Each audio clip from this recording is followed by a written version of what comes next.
El ex senador y máximo dirigente del partido Cambio Radical aquí en esta zona del país, el ex senador Fuad Char Abdallah,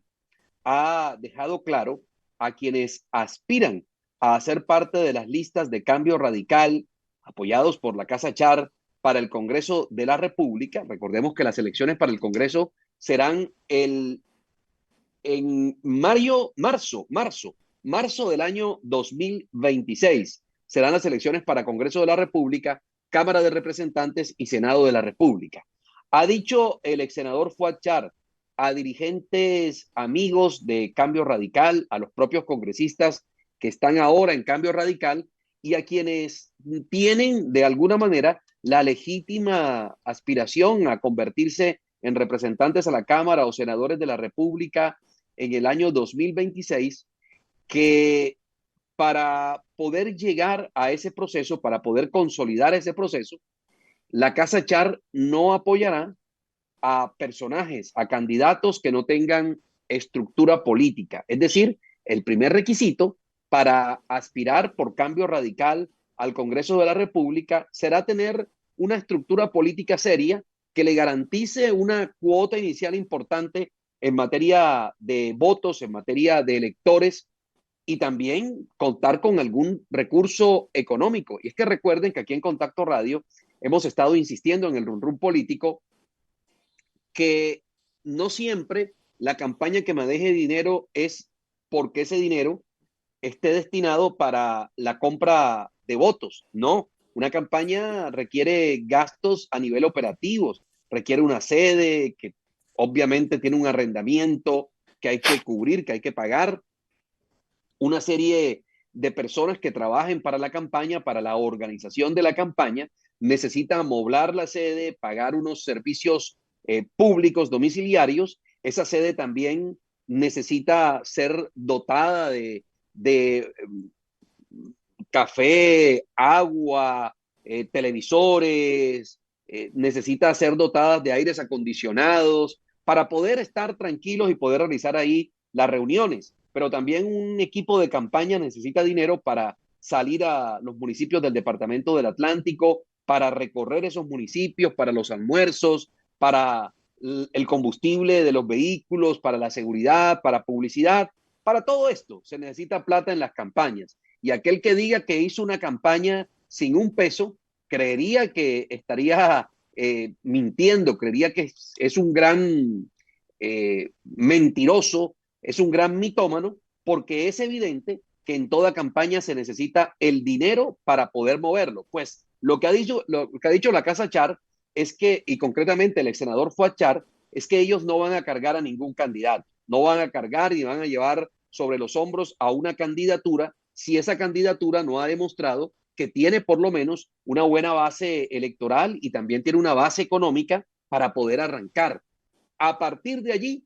recibirían apoyo del grupo de la familia Char, pero antes, si lo que están esperando algunos es recostarse y que los elijan sin poner ni un solo voto ni poner dinero, creo que están tacando burro. Por ahí no es el asunto. A propósito, en el run político, mañana le entregaremos detalles de cómo se está moviendo la Casa Char, cuáles son los nombres que hasta el momento suenan agitando el cañaveral político. Mañana le tendremos ese detalle, así que no se vayan a perder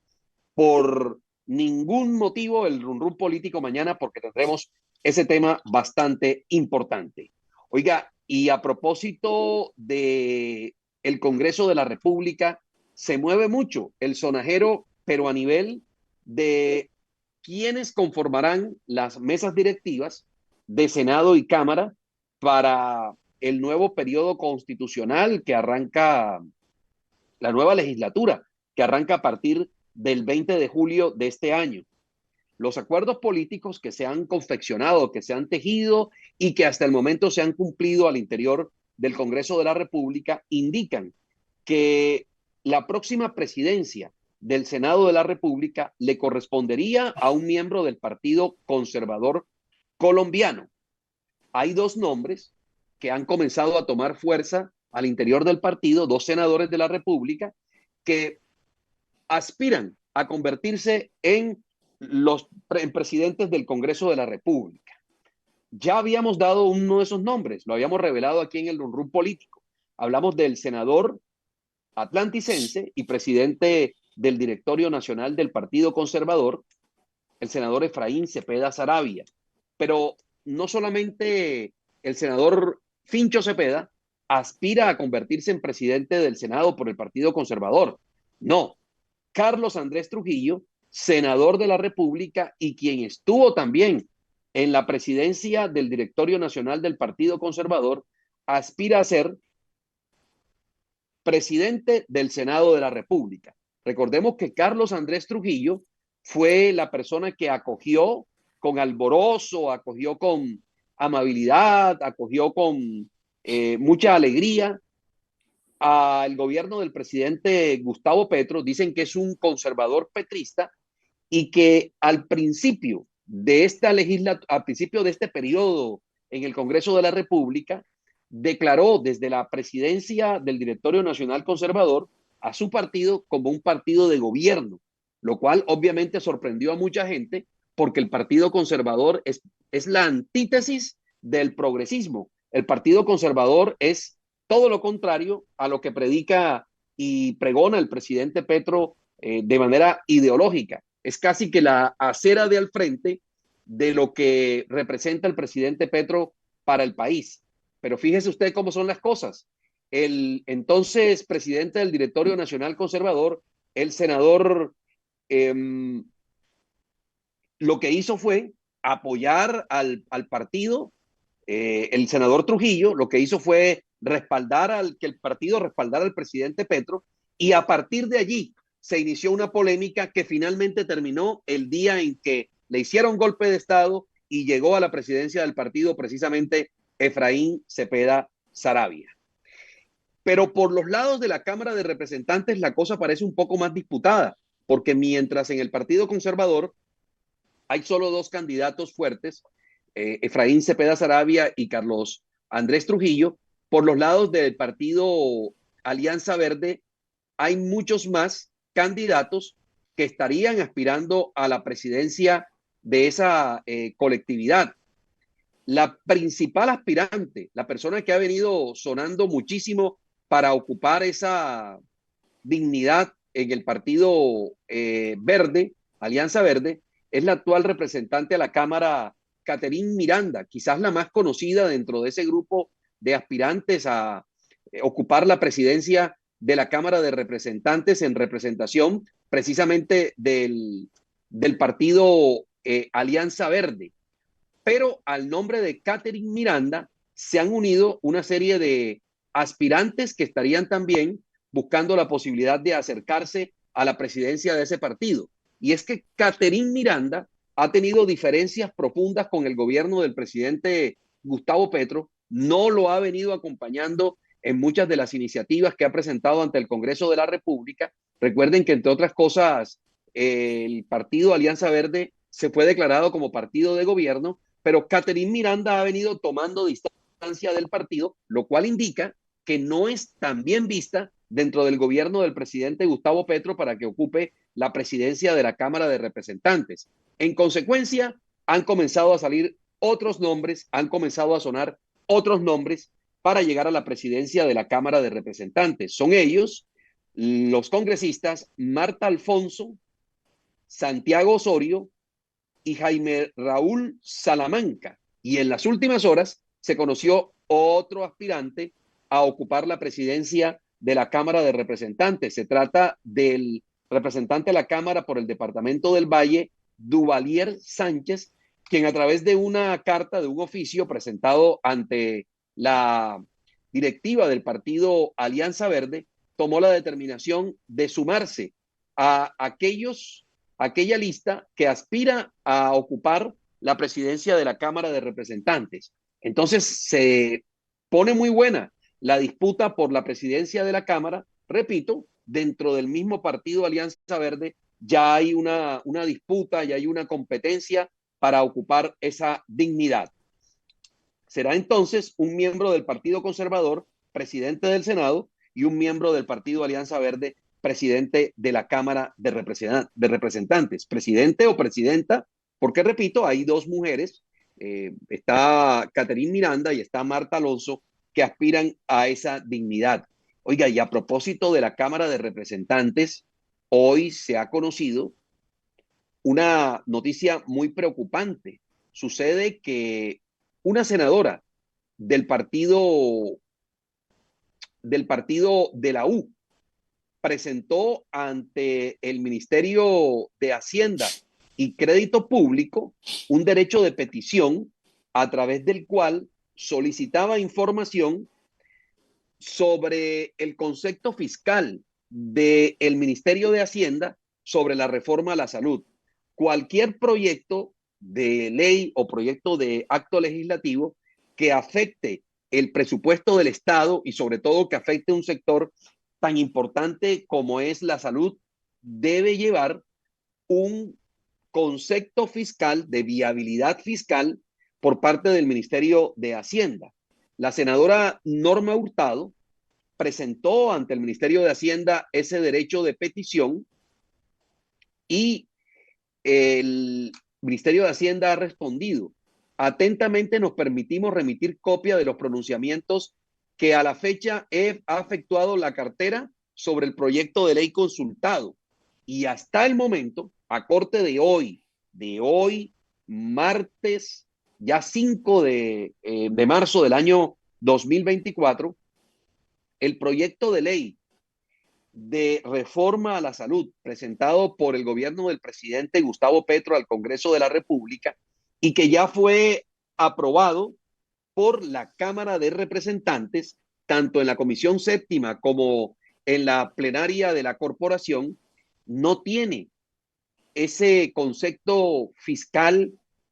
esa revisión presupuestal y esa revisión donde el Ministerio de Hacienda, a través de su equipo técnico, ausculta, conoce todo el proyecto y establece cuál es la implicación fiscal del mismo. No tiene un visto bueno fiscal por parte del Ministerio de Hacienda.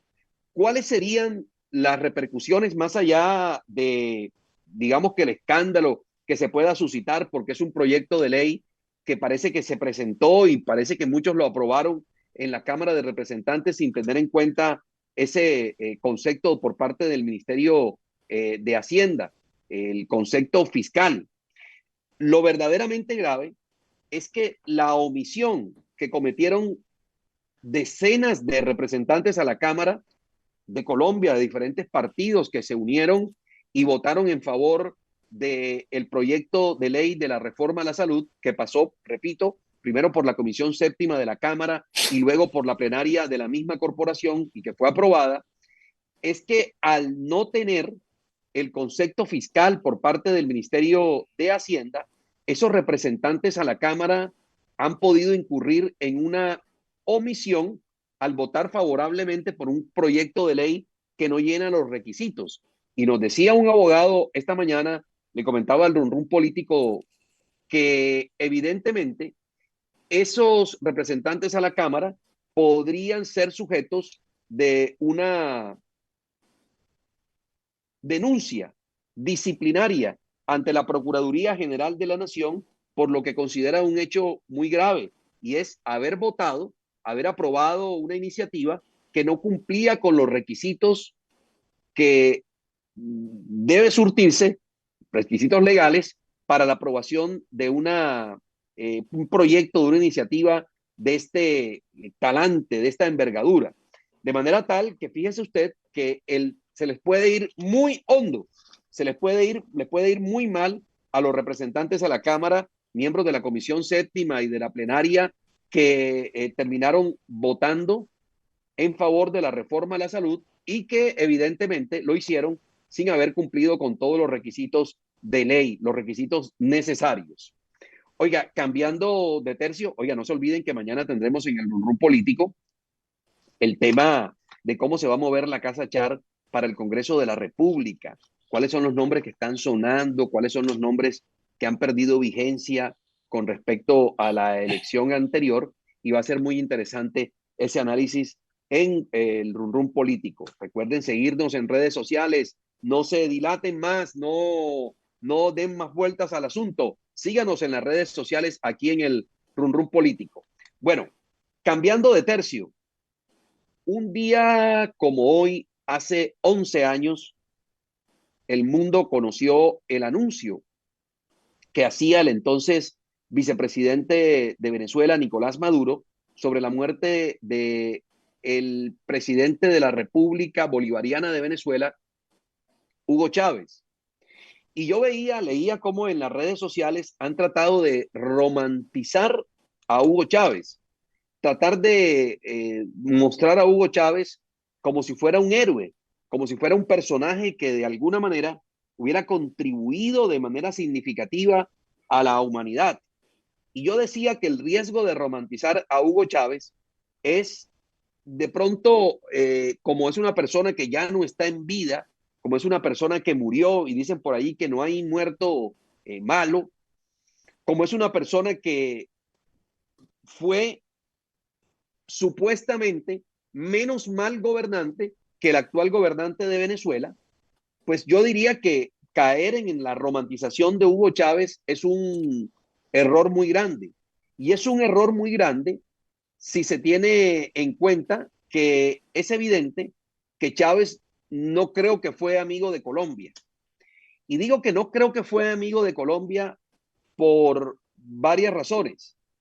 La primera de ellas, y más importante, es que con la llegada de Hugo Chávez al poder en Venezuela y con su radicalización,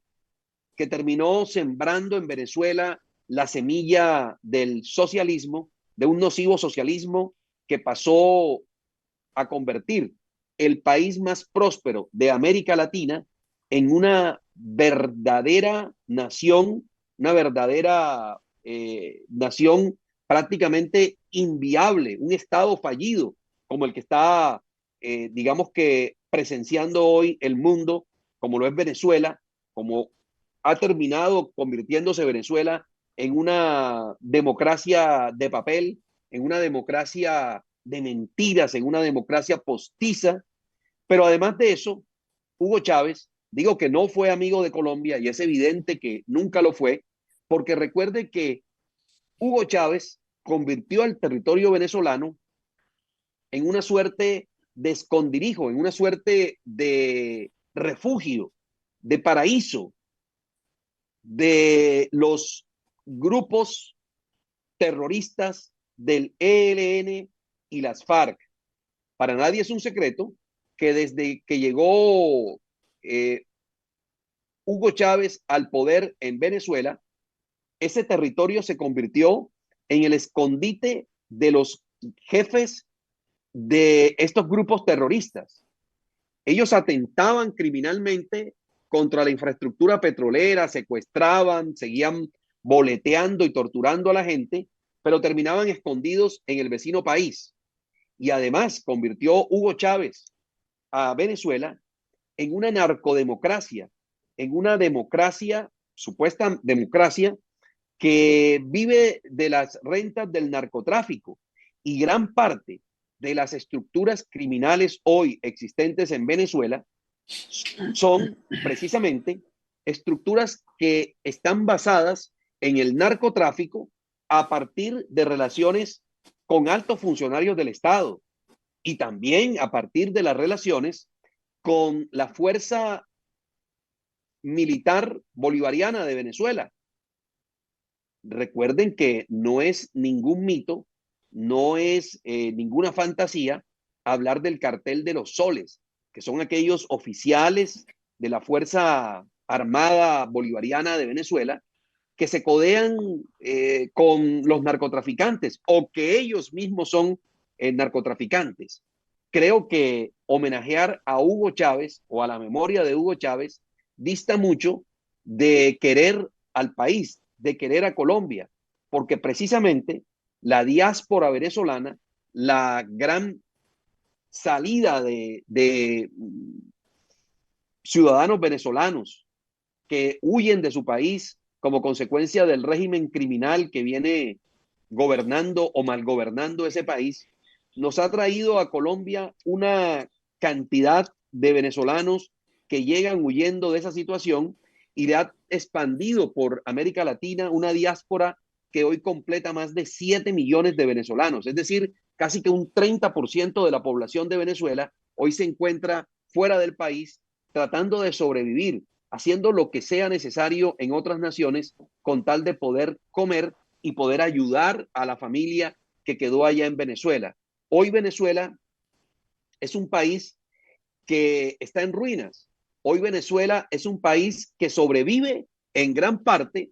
por las remesas de aquellos venezolanos que viven en el exterior y que le envían a sus compatriotas, a sus familiares,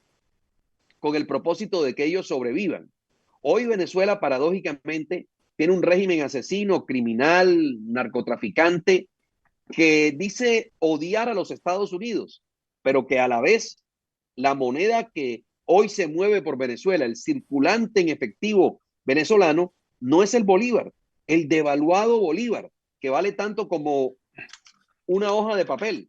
No, hoy en Venezuela se mueve el dólar americano de ese imperio, entre comillas, como lo trata el régimen que tanto odian ellos. Pues hoy es el dólar, la moneda que manda la parada en Venezuela. Qué triste y qué lamentable sea también que Venezuela y el régimen de Chávez y de Maduro le dio largo aliento a la dictadura criminal y oprobiosa de los Castro en Cuba, que gracias al poder económico, al apoyo económico, al soporte de petróleo en grandes cantidades que se exportaron hacia Cuba, es que se mantiene vivo ese régimen criminal oprobioso de los Castro. Pero además, hay que decirlo, que hoy Venezuela y el gobierno, bueno, no podemos decir que es un gobierno, la dictadura venezolana se soporta gran parte en la inteligencia cubana, que está respaldando y está sosteniendo un régimen que cada vez tiene menos respaldo popular. Por eso, hoy, cuando se cumplen 11 años del fallecimiento de Hugo Chávez, podemos decir que es un personaje que no le dejó nada bueno al mundo, que no le dejó nada bueno a los venezolanos y mucho menos a los colombianos. Y a propósito de Hugo Chávez, hoy el régimen venezolano anuncia que va a haber elecciones en el mes de noviembre, pero lo paradójico es que va a haber elecciones y ellos se han dedicado a inhabilitar políticamente a cada uno de los posibles rivales del régimen, porque saben y conocen muy bien que en unas elecciones libres, que en unas elecciones eh, verificables, que en unas elecciones donde se enfrenten limpiamente a un rival de la oposición, ese rival de la oposición los los va a derrotar porque la gente ya está cansada de ese régimen. Y esa transición política en Venezuela no suena a que vaya a ser pacífica. Y esas supuestas elecciones que están montando en Venezuela no es más que otra opereta de mala muerte de ese circo decadente en el que se ha convertido el régimen